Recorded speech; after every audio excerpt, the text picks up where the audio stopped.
Então,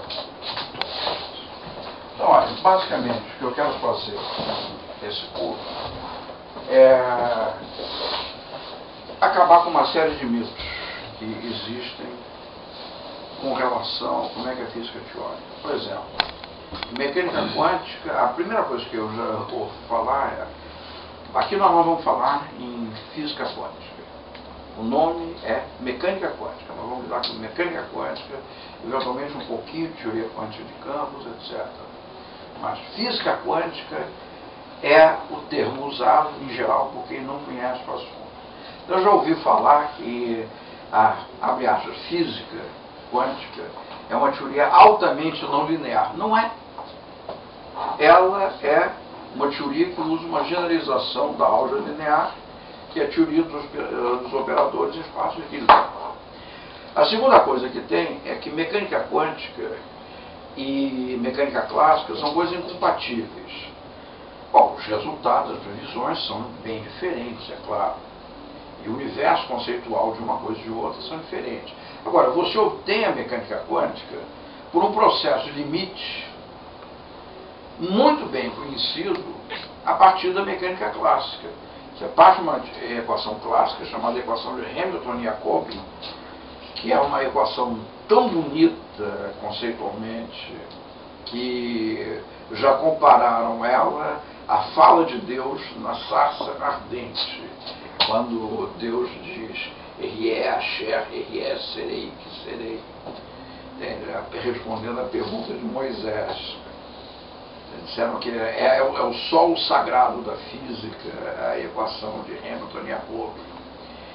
E você pega a equação de Hamilton-Jacobi, faz algumas aproximações e você obtém a equação fundamental da ótica geométrica. O que é ótica geométrica? É aquela em que vê a luz como se movendo ao longo de raios de luz, que podem ser trajetórias retas ou curvas. Nós obtemos uma equação chamada equação da Eikonal.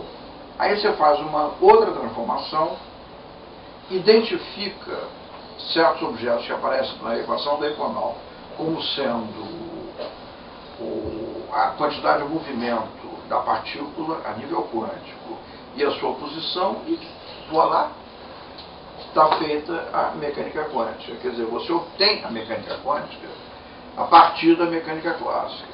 Esse é um dos resultados centrais, que foi assim que o Schrödinger fez. E isso está tudo feito aqui nesse texto que eu vou distribuir para vocês. Bom, qual é, então, como é que é a estrutura do curso? Eu quero apresentar a vocês, em 8, 10 aulas, o essencial, não só matemático, mas também conceitual, do que seria um curso de física teórica. Nós vamos dar um passeio pela mecânica clássica, vou mostrar para vocês como é que é a mecânica clássica, e é gozado que a maior parte das pessoas não tem ideia, então vão ouvir falar provavelmente pela primeira vez em formalismo lagrangiano e formalismo hamiltoniano. O formalismo hamiltoniano é tão bonito, tem uma matemática tão compacta, que ele é chamado de formalismo canônico.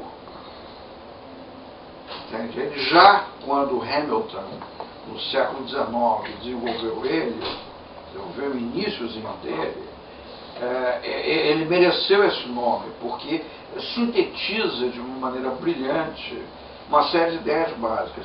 E a gente só viu, nos anos 50 do século XX, que, na verdade, quando você trata tudo aquilo geometricamente, você tem estruturas de uma simplicidade, por um lado, e de outro lado, de uma riqueza fantástica. O formalismo hamiltoniano nada mais é do que o que se chama o estudo de fluxos do movimento em cima de um objeto generalizado chamado variedades simpléticas. Sai bonitinho as equações de Hamilton, se reduzem a uma equação só, e essa equação tem afinidade com a opção de outros campos da matemática. Então eu vou mostrar isso para vocês. Aí você tem uma relação entre o formalismo lagrangiano, que foi uma primeira tentativa para se resolver os problemas da mecânica propostos originalmente por Newton. Qual era a dificuldade? A dificuldade é que quando você lida com a mecânica newtoniana, você lida com vetores. Quando você lida com a mecânica de Lagrange, você lida com escalares, com objetos que não têm a complicação de ter uma direção, sentido, etc., modos, coisas todas. São escalares, só são números, são funções são funções que só dependem do ponto, eventualmente, onde a coisa está. Você passa do formalismo lagrangiano para o formalismo hamiltoniano, ou formalismo canônico. O formalismo lagrangiano tem o nome de formalismo analítico, porque justamente é como se ele dissecasse o formalismo de Newton, que é o formalismo mais sintético, e exibisse todas as partes internas, como é que o negócio funciona direitinho. Então você passa do formalismo analítico lagrangiano para o formalismo hamiltoniano canônico, fazendo uma transformação chamada transformação de Legendre. Já viram que os franceses são a maioria. Isso aí tudo foi feito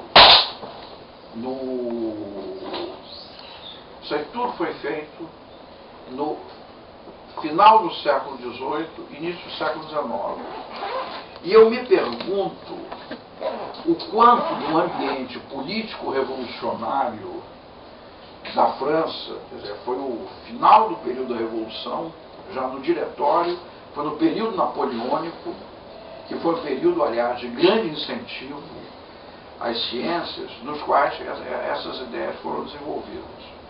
E, finalmente, você chega ao formalismo hamiltoniano, de onde você tira, eu vou já dar uma ideia mais clara a respeito, de onde você tira a equação de Hamilton-Jacob, que tem uma tal capacidade de síntese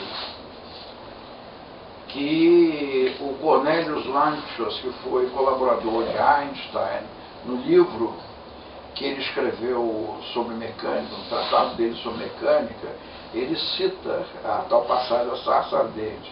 No capítulo sobre a teoria de Hamilton-Jacob, ele diz, ele põe a citação bíblica: agora descalça teus pés e cobre a cabeça, porque o solo onde pisas é sagrado.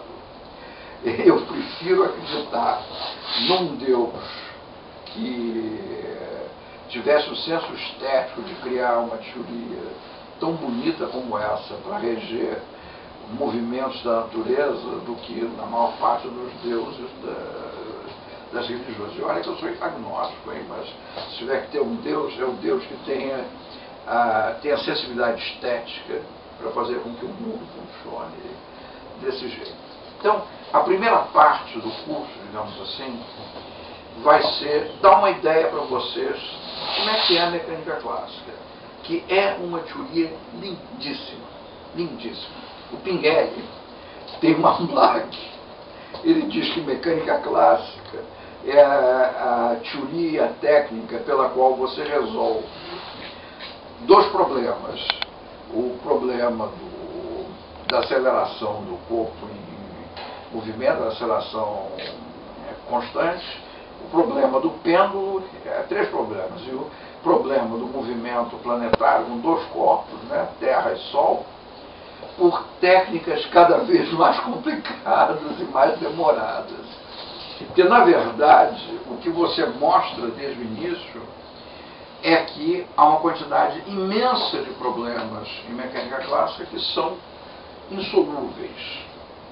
São tecnicamente insolúveis porque lidam com equações diferenciais extremamente complicadas ou equações cujas soluções são extremamente complicadas. O primeiro exemplo desse é o famoso problema dos três corpos, pelos quais você procura identificar o movimento simultâneo Sol, Terra e Lua.